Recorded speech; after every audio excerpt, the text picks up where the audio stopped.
Estamos numa plantação de uvas em plena cidade de Camaçari. Estou aqui com o agricultor. Seu nome? João Pereira.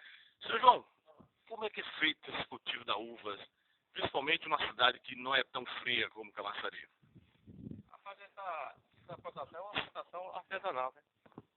Ela não é comercial e é feito com bastante carinho.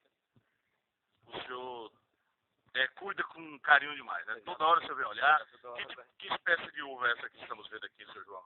É usa aquela especial para vinho. Pra vinho? É, vinho branco.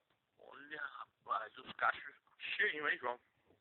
E é um orgulho seu. Você vem aqui, cuida. É porque você já vem da agricultura. Eu sou da agricultura familiar. Agricultura familiar. Há muito tempo você já faz isso. E aí, para poder cuidar desse pé, porque ele vai crescendo, né? Crescendo e vai podando. Ele já chega, qual o tamanho dele aqui, João? Ele já tem a faixa circular, já tem a faixa de uns 20 metros. Rodando aqui, girando, né? É. Olha aí, rapaz, a uva para vinho, em plena cidade de Camaçari. Estamos mostrando aí para você que não acredita, parceiro. Olha aqui, ó. A chácara do meu amigo João, com uvas já verdinha, daqui a pouco tá tudo madurinha. E daqui vai ser feito o vinho, que ele também já sei que ele sabe fazer o vinho também. Quem planta sabe fazer o vinho. Mas, João, a satisfação que você tem de plantar isso em Camaçari, que é a terra quente, o prazer, porque todo mundo sabe que tem que estar bem irrigado, né? Já está bem irrigado. Tem um tanque ali que já tem irriga. Mas isso não tem muito cuidado não, né?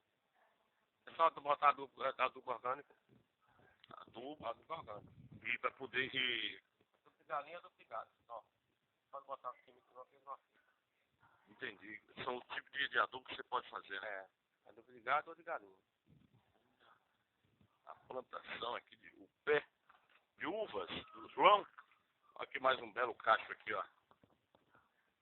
Mostrando aqui em Camaçari. As uvas de Camaçari. Logo, logo você vai ter suco de uvas em Camaçari.